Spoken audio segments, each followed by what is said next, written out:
наша першая цель – гэта абараніць Украіну, але мы разумеем, што Пуцін ён наўрад ці астановіцца ў краіне.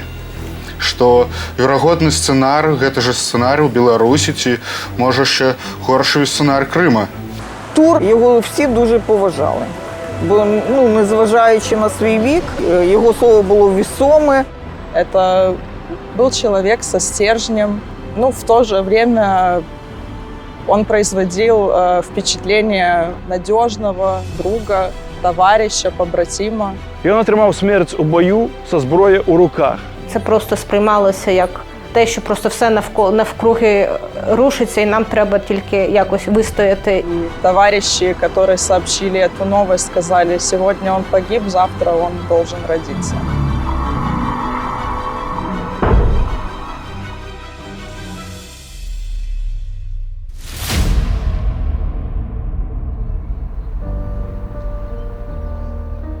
Я пайшоў першы клас, а Лёхі было, мне здаецца, 8, ён трошкі пазней пайшоў. Мы жылі з ім у адным доме, і таму бавілі час, там нейкія гульні гулялі ў двары. Таму я яго, з дзяцінства добра памятаю. Мы прызвычыліся яго так называць Лёха і Лёха. Дакладна было вельмі моцнае адчуванне справядлівасці ў яго. Алексей, мне здаецца, ён быў заўсёды такім трохі асобным, трохі, можа быць, нават ціхім, але ён быў вельмі глыбокі. Калі мы там нейкія спрачаліся з хлопцамі, драліся, кагосьці адзін аднаго абражалі, жартавалі, то у Алексея гэта заўсёды было, што адразу пайці і драцца. Ягоны мужчынскі пачатак гэты, ён быў вельмі моцны і справядлівы. Мне здаецца, шмат хто яго не разумеў, але вось ён гэтай сваёй справядлівасцю і смеласцю паказаў вельмі добры прыклад такога сапраўды мужчынскага ўчынку, калі ён пайшоў бараніць тое, во што ён верыў. Яшчэ з 15-го года, так, ён ва Ўкраіну. Наколькі я памятаю добра, ён вельмі заўсёды цікавіўся гэтай рэканструкцыяй, то бок ён удзельнічаў у сялякіх у Беларусі мерапрыемствах па рэканструкцыі старадаўных бітваў. І таму я думаю, што калі гэты жах здарыўся на Ўкраіне у 2014 годзе, то тады ён, праз сваё вось гэтае вельмі моцнае адчуванне справядлівасці, ён не змог ні дапамагчы. В 2015 году я приехала в Украину помогать белорусским доброохотникам, занималась волонтерской деятельностью. С Алексеем я познакомилась в 2015 году в Киеве. Он как раз приехал на ротацию на базу, и, соответственно, наши взгляды сошлись на многие моменты. Він приїхав в Україну, щоб воювати у складі тактичної групи «Білорусь», тоді ще так вона називалась. Це такий кістяк полка Костуся Каліновського за декілька років до повномасштабного вторгнення. Я тоді була волонтеркою, допомагала білорусам, які були в цій тактичній групі, і познайомилися, коли він вступив до лав цього підрозділу. З першого погляду я думала, що йому під 40 років десь, він був такий великий, з прическою, цим хохлом на голові, такий правий сектор. А то і такі хлопці були всі на Майдані, ходили, такий кремезний, великий. І він був такий серйозний, мало відповідав. І потім я тільки узнала, що він зовсім молодий хлопець. Спочатку він на мене справив таке дуже набурмосане враження, бо він був тоді з такою бородою, такою великою, він був схожим чимось, не знаю, на Гімлі з «Володаря перснів». І він був такий мовчазний, трохи в собі такий, і порівнюючи з іншими хлопцями, яких я вже якийсь час знала, він мені здавався таким нелюдимим. Але дуже швидко виявилося, що він насправді дуже веселий, дуже компанійський. Ми багато їздили, моталися на той Донбас з ним разом. Він був дуже цілеспрямований. Перший з групи білорусів, з добровольців, він заключив контракт в ЗСУ. і пішов навчатися професійно, щоб воювати. Для того, щоб заключити контракт, пройти медкомісію, він постійно тренувався, бігав, там, віджимався. Давай, машина. Давай, машина, давай. О! Ми зараз знаходимося на місці меморіалу, який був усталюваний загиблим бойцям ССО України. І особисто тут помник є нашому суайчиннику Олексію Скоблі за позивним «Тур». Це ліс навколо Мощуна, у яким йшли бої за утримання цього плацдарму, за утримання цього шляху на Київ. Знайомство з Олексієм відбулося у 2015 році. Коли він приїхав в Україну, він одразу долучився до правого сектора, бо відав про тактичну групу «Білорусь» у складі організації. І він долучився до 5-го окремого батальйону. Ми тоді знаходилися на базі, у нас тоді якраз був перепинок між бойовими операціями. І підбігли до мене хлопці, українці кажуть, фу, там приїхав твій, і ще один, це суайчинник, іди знайомся. Я прийшов на базу, і от тоді я побачив Олексія, який тільки приїхав з Білорусі, як пару днів. Ось. Його горіли очі, і він такий, як би сказати правильно, цивільний чоловік, у якого тільки напереді був весь його бойовий шлях. Была такая интересная, неинтересная, смешная история. Когда мы жили на базе, я старалась как-то ребятам помогать, что-то по питанию, что-то готовила. И я помню, Леша пришел на кухню и говорит: Лера, если б не ты, мы бы тут все исчезли, как динозавры. На месяц мы поехали на шахту Бутовку, червень месяц, якую тільки у студені звільнили з окупації військ ДНР. І от у нас була перший бойовий виїзд, чергування на Бутовці. І одразу за цей виїзд він себе проявив. Була ситуація, коли на вишку полізли українці, як вивісити стяг український.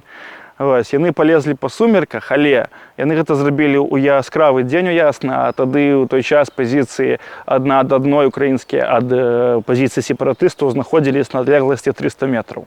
І вони одразу потрапили, ті українці, під шквальний огонь, з усього просто туди по їм там летіло.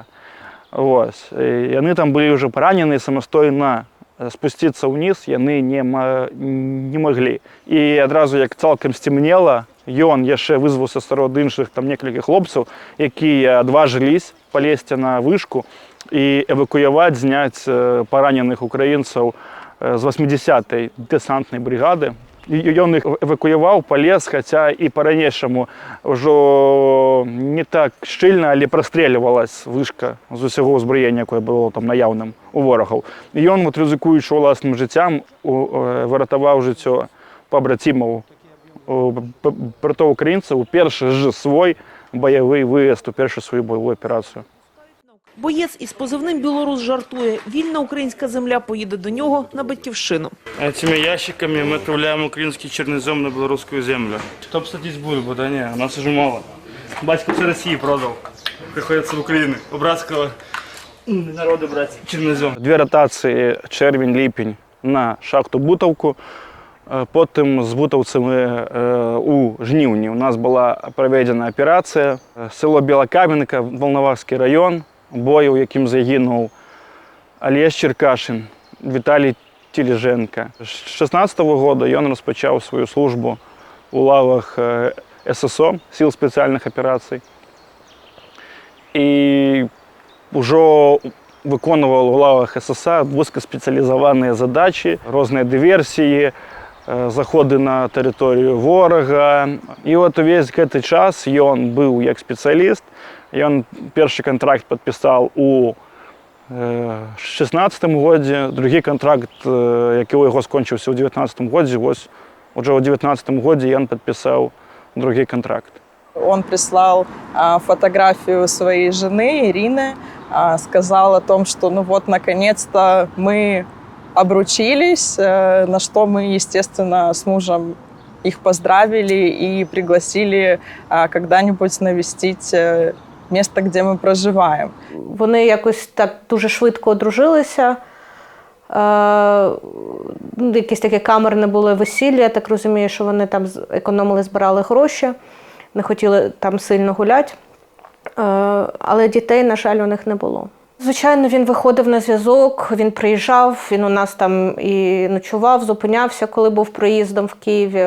В нього були великі плани, він прийшов Q-курси, це такі дуже елітні військові курси, такі на виживання, можна сказати, де випробовують і фізичну підготовку, і моральну підготовку. Це таке найсерйозніший, скажімо так, конкурс військовий, який у нас є.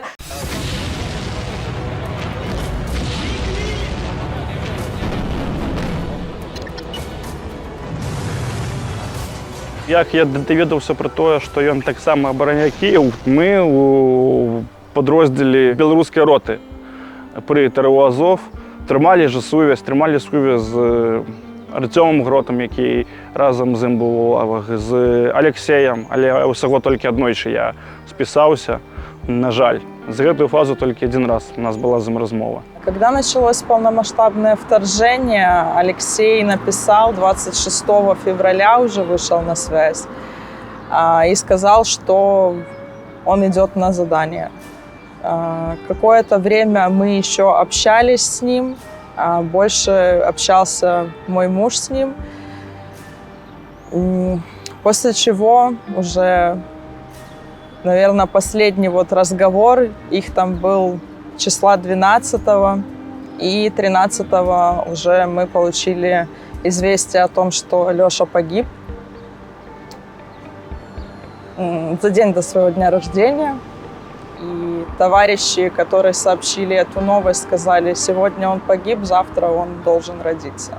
Сейчас мы находимся на том месте, где героически погиб Леша Тур. Их была задача выдвинуться этой дорогой через лес на опушку леса, и там на открытой местности они должны были поднять дроны, провести аэроразведку понтонной переправы, которую постоянно били.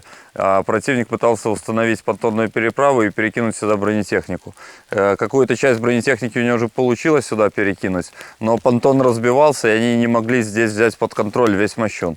И поэтому ситуация была переменчивая, и когда ребята ехали на выполнение задачи, там на перекрестке они у пехотинцев спросили, какая обстановка. Они говорят, противник не был замечен, по нашим данным обстановка не изменилась. Проехав эти метров 800 в лесу, и оставалось тут уже метров 200-300, чтобы доехать до открытой делянки, они попали здесь в засаду. Они ехали на микроавтобусе. Если я не путаю, это был Т-4, и Леша Тур сидел спереди. И они попадают в засаду, машина не бронированная, и машину полностью начинают простреливать. Они выкатываются из машины. Леша Тур получает в область таза несколько пулевых ранений. И после этого он понимает, что он уже не может полноценно вести бой, и что, скорее всего, он уже получил смертельное ранение. Треба розуміти, що Олексій під час проходження служби ще першого контракту поглиблено проходив навчання на парамедика. Тобто це не базовий курс, який повинні ведати усі бойці узровня Мариш. Я би це назвав напівпрофесійний медик. Тому, коли він отримав поранення, він розумів тяжкость свого поранення, і він надав наказ: не біжіть до мене, не забирайте, отдыходьте, я вас прикрою. Он дает команду группе: я остаюсь прикрывать, оттягивайтесь в лес. То есть он остался один, сколько у него было боеприпасов, он отстреливался. Противник не смог перейти в штурмовые действия, чтобы полностью добить всю группу. Группа откатилась, отстрелялась, дождалась подкрепления и вернулась сюда и забрала тело Леши Тура. За этот подвиг, который он тут совершил, за этот бой и за то, что Леша остался ценой своей жизни, спас группу, он был удостоен высшей награды, это звание Героя Украины. І ось в цьому лісі стоїть другий помник, який поставили білоруси, менавіта на гэтым месцы. Ось тут відбувався той роковий бой. апошні бой Алексея, у яким ён загінуў смерцю героя, кваруючы сваім жыццём дзеля пабрацімаў. Мне было балюча, што менавіта вельмі рана ён пакінуў гэтую зямлю, пакінуў нас далей з гэтай вайной, за што я, калі будзе такая магчымасць, і на тым свеце мы пабачымся, яго яшчэ абавязкова пасварю. Ён атрымаў смерць у баю са зброяй у руках. Не ад абстрэлу мінамётнага, а канкрэтна ў кантакце з ворагам. Гэта найлепшая смерць, пра якую толькі можна мроіць. Гэта тая смерць, якую я асабіста у малітвах прасіл у Господа Бога.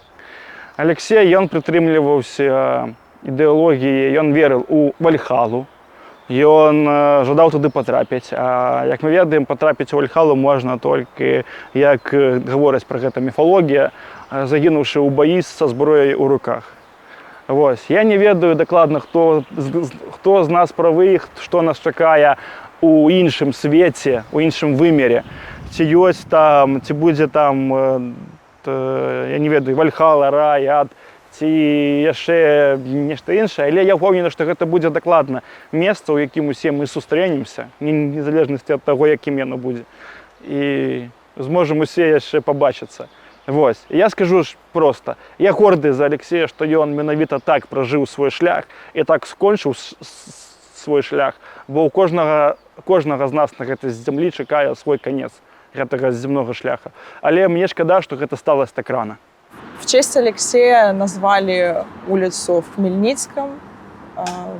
По этой улице когда-то они вместе со своей женой гуляли, и теперь, проходя мимо этой улицы, жена каждый раз видит, в честь кого была названа эта улица, в честь нашего героя.